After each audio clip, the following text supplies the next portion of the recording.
ẹ wò mí kì í ṣe bówó ṣe pọ̀ tó ló fi hàn pé Ọlọ́run bẹ lẹ́yìn èèyàn torí tẹ́lẹ̀mí ọba ti lówó lọ́wọ́ sísítẹ́ẹ̀mù ẹ̀ ti dàrú. Ọlọ́run ẹlòmíì lówó owó òsì lápò bọ̀dá ọ̀dà àmọ́ kò gbádùn hàn yọmọ kanra níbi ẹlẹ́kùn. bọ́ ọba lásọ kan tó o ní bàtà kan Olúwa ń bẹ pẹ̀lú ẹ.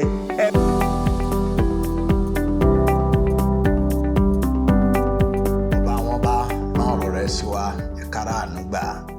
Olúwa fi dé ọ̀rọ̀ rẹ̀ múlẹ̀ pẹ̀lú iṣẹ́ àmì àti iṣẹ́ ìyanu tí ó máa tẹ̀lé fún gbogbo àwọn olùgbọ́ ọ̀rọ̀ yìí. Dúpẹ́ torí pé o ti gbọ́ Jésù Kristi Olúwa wa. Àmín.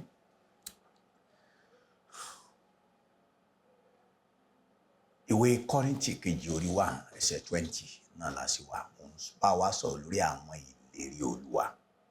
Kí a má gbàgbé mo sọ fún wa pé ìlérí Ọlọ́run pọ̀ nínú Bíbélì láti Genesis títí dé Ìfihàn. Yàtọ̀ sí àwọn ìlérí tí a kọ, àwọn ìlérí kan wà tí Olúwa máa ń sọ tí ò sínú ìwé mímọ́, tó máa ń sọ fún àwọn èèyàn rẹ̀, tó máa ń sọ fún àwọn àyànfẹ́ rẹ̀, tó máa ń sọ fún àwọn ìránṣẹ́ rẹ̀.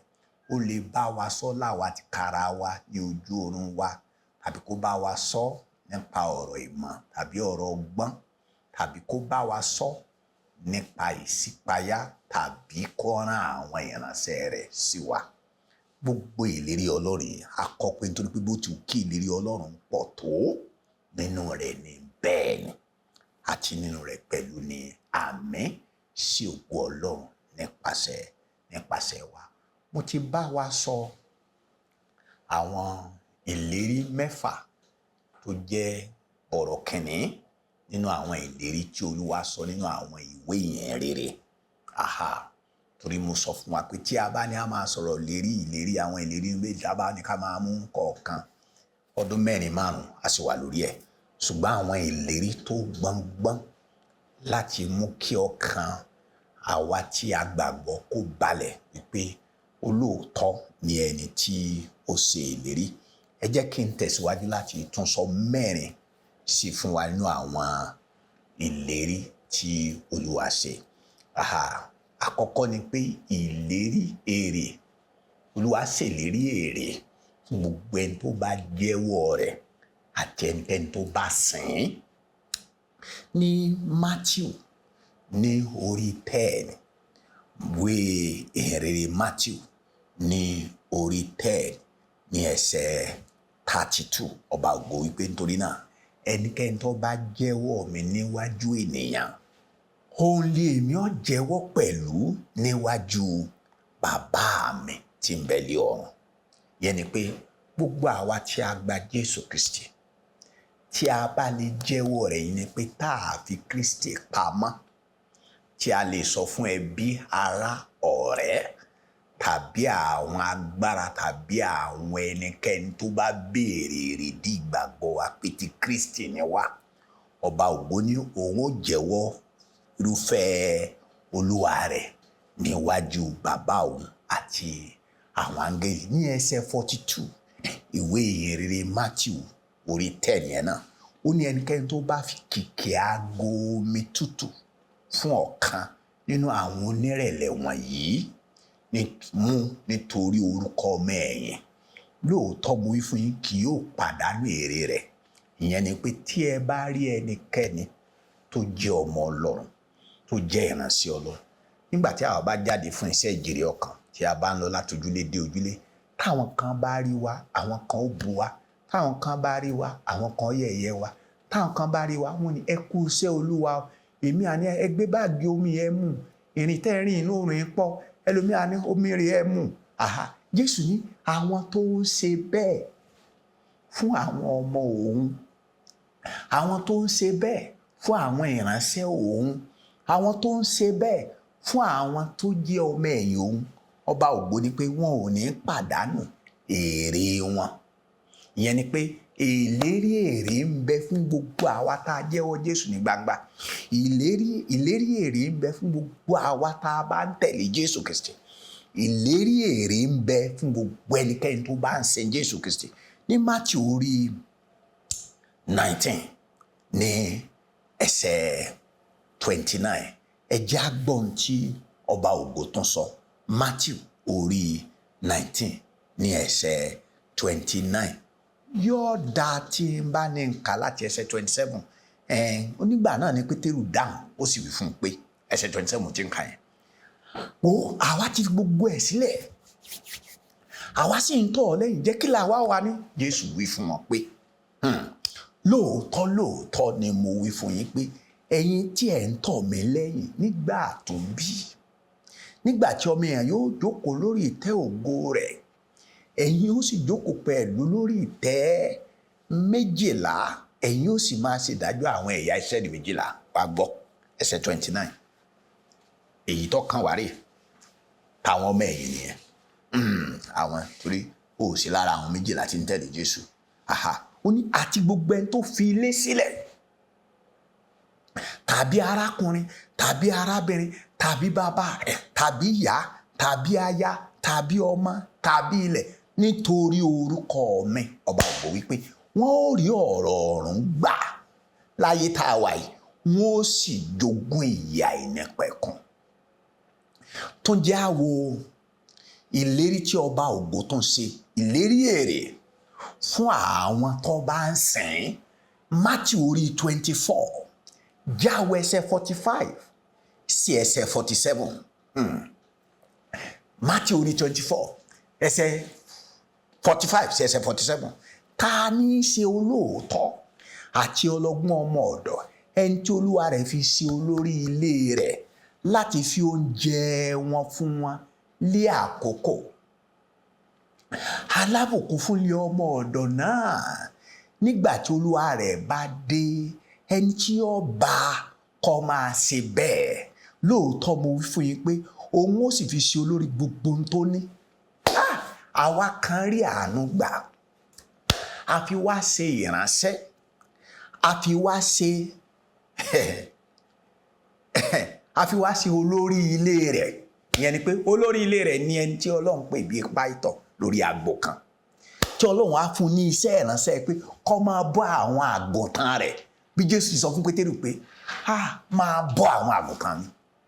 Olúwa ní pé ẹni tó ń fún ní irúfẹ́ iṣẹ́ bẹ́ẹ̀ tólúwa rẹ̀ bá jẹ́ olóòótọ́ tó sì ń bọ́ àwọn àgùntàn yẹn lóòrèkóòrè gẹ́gẹ́ bí bàbá ti ṣe tó sì ń ṣe títí olúwa tó fi ṣiṣẹ́ yẹn tí ó fi dé. Ọba ògbó wí pé ó lóun ó fi ṣe olórí òun fi ṣe olórí gbogbo ohun tóun ní. Èrè fún àwọn tí ó bá sin olúwa. Ní Lúùkù orí 14 náà ẹsẹ̀ 14 jáwó èrè. Lúùkù orí 14 ẹsẹ̀ 14 ọba ògo sọ̀rọ̀ kan náà bẹ́ẹ̀. Ìwọ ó sì jẹ́ alábùkún fún nítorí wọn kò ní ohun tí wọn ó fi san fún ọ ṣùgbọ́n a ó san fún ọ ní ọjọ́ àjíǹde àwọn olóòótọ́. Kí ni ìtumọ̀? Ìyẹn ni pé gbogbo ẹni tó bá ń ṣèrànlọ́wọ́ fún àwọn tálákà gbogbo ẹni tó bá ń ṣèrànlọ́wọ́ fún àwọn aláìní tálákà ò lè san oore padà fún ẹni tó ṣe fún. Aláìní ò lè san oore padà fún ẹni tó ṣe. Ṣùgbọ́n Ọba ògo wípé àwọn tó ń ṣe yẹn tí wọ́n bá ti jó lóòótọ́ díẹ̀ Olúwa ní pé òun ó san fún wọn nígbà ó bá di ọjọ́ àjíǹde àwọn olóòótọ́. Yẹn ni pé wọ́n gba èrè wọn. Tí o bá tún ka ìwé ìrere Jòhánù orí 4 ní ẹsẹ̀ 36 Ọba ògo sọ wípé èrè ń bẹ fún ẹni tí ń fúrúgbìn èrè sì ń bẹ fún ẹni tó ń kórè. Àtẹni tó ń fúrúgbìn àtẹni tó ń kórè Olúwa kan náà ni wọ́n ṣiṣẹ́ fún. Bí Olúwa ó ti san èrè fún afúrúgbìn bẹ́ẹ̀ ni ó san èrè fún ẹni tó ń kórè. Ní Jòhánù orí 12 ní ẹsẹ̀ 26 Olúwa wí ibi tí òun bá wà ní ìránṣẹ́ òun ó wà. Jẹ́ nǹkan yẹn fún ọ torí àkókò yìí ni mo sì fẹ́ parí ọ̀rọ̀ àwọn ìlérí wọ̀nyí kí a lè mú nǹkan mi gbọ́. Ní ẹsẹ̀ 26 bí ẹnikẹ́ni bá ń sìn mí kí ó máa tọ̀ mí lẹ́yìn àti níbi tí èmi bá wà níbẹ̀ ni ìránṣẹ́ mi yóò wà pẹ̀lú. Bí ẹnikẹ́ni bá ń sìn mí òun ni bàbá yóò bu ọlá fún. Èrè kan ni kí bàbá kó bu ọlá fún ẹni tó ń sìn Jésù Kristi. jẹ́ kí n wá mú àwọn ìlérí mẹ́ta tó kù níwọ̀n ìgbà àkókò tó kù yìí. Ìlérí kẹjọ ó ní ìwàláàyè Kristi pẹ̀lú wa. Ní Mátíù orí 18 ẹsẹ̀ 20, Jésù sọ wípé níbi tí ẹni méjì tàbí mẹ́ta tí wọ́n bá kóra jọ pọ̀ sí ní orúkọ òun, ó níbẹ̀ lòun ó wà sáàárín wa. Níbi tí a bá ti pé méjì tàbí mẹ́ta. Ìyẹn ni pé kò nílò ká pọ̀ kí Jésù tó farahàn. Níbi tá a bá ti rí àwọn ọmọ Ọlọ́run méjì, ọba ògo lòun wà ńbẹ̀. Nínú ìwé Mátíù yẹn náà ní orí 28 ẹsẹ̀ 20, ó ní ẹ máa kọ́ ní gbogbo tí mo pa láṣẹ fún yín. Ó ní sì wò ẹ kíyèsí, èmi wà pẹ̀lú yín tí gbogbo ayé. Kò síbi tá a lọ tí Jésù ò bá wa lọ. Kò sí ojúmọ́ kan tó mọ́ tí Jésù ò sí pẹ̀lú wa. Hébérù orí 13 ẹsẹ̀ 5. Ẹ̀yin àyànfẹ́, ẹ má jẹ́ kí ọkàn yín ó dàrú. Ẹ jẹ́ kí ọkàn yín ó balẹ̀. Ọba ògo tó ṣèlérí fún wa, ó lóun ò ní fi wá sílẹ̀, òun ò ní kọ̀ wá sílẹ̀. Ó ní kí ọkàn yín kó má ṣe fà sí ìfẹ́ owó. Torí tẹ́lẹ̀mí ọba ti lówó lọ́wọ́, sísítẹ́ẹ̀mù ẹ̀ ti dàrú. Ọlọ́run ẹlòmíì lówó, owó ò sí lápò bọ̀dá ò dáa mọ́ kò gbádùn hàn, yọmọ kanra níbi ẹlẹ́kùkù. Kí ọkàn yín kó má ṣe fà sí ìfẹ́ owó, kí ohun tí ẹ ní kó tó yín. Bọ́ ọba lásọ kan tó o ní bàtà kan, Olúwa ń bẹ pẹ̀lú ẹ. Ẹ wò mí, kì í ṣe bówó ṣe pọ̀ tó ló fi hàn pé Ọlọ́run bẹ lẹ́yìn èèyàn. Ẹ wò mí, kó ohun tí ẹ ní kó tó yín, torí ohun tí kára rẹ̀ ti wí pé èmi kò jẹ́ fi ọ́ sílẹ̀. Hallelujah. Èmi kò sì jẹ́ kọ̀ ọ́ sílẹ̀. Ìlérí tí ọba ògo sọ nìyẹn, pé mi ò ní fi ẹ́ sílẹ̀, mi ò ní kọ̀ ẹ́ sílẹ̀. Ìlérí mìíràn, ìkẹsàn-án, ó ní ìpèsè. Ní Mátíù orí 6 ní ẹsẹ̀ 25 sí ẹsẹ̀ 33, Jésù ní ẹ má ṣàníyàn, ẹ má ronú ọ̀la, ẹ má dọkàn yín láàmú, kí la jẹ, kí la mu, kí gbogbo ajá àjò tí wọ́n ní kọjọ́ ọmọkùnrin ọlọ́yàn. Jésù ní ẹ má jẹ́ yẹn ọ̀dà yín ló pòórú. Àwọn kèfèrí ló máa ń wá gbogbo nǹkan yẹn kiri. Olúwa pé àwa ká wá jọ̀bọ̀. Ó ní gbogbo nǹkan tí wọ́n wá yìí, wọ́n fi kó fún wa. Ẹsẹ̀ Bíbélì tí mo wá fẹ́ràn jù tó bá ti di ọ̀rọ̀ ìpèsè, Lúùkù orí 22 ẹsẹ̀ 35. Jésù nígbà mo rán yín ní méjì méjì, ẹ wá ṣaláìní bí wọ́n ní rárá o. Àìní ò sí fẹ́ni tó bá bẹ̀rù ẹ̀. Ìpèsè, Olúwa ṣèlérí ìpèsè. Ẹ fọkàn balẹ̀, ó ṣeé ṣe kó o má ní lónìí, wà ní lọ́la. Ìparí ẹ̀, ìkẹwàá, ìlérí Olúwa tó gbọ̀ngbọ̀n, Olóhùn padà bọ̀. Jésù Kristi tó wá tí wọ́n kàn mọ́gi, Jésù ti Násárẹ́tì tí a kàn mọ́gi, tí wọ́n sin, tó jíǹde, Olóhùn padà bọ̀. Mátíù 14 àbí ìrere Jòhánù orí 14.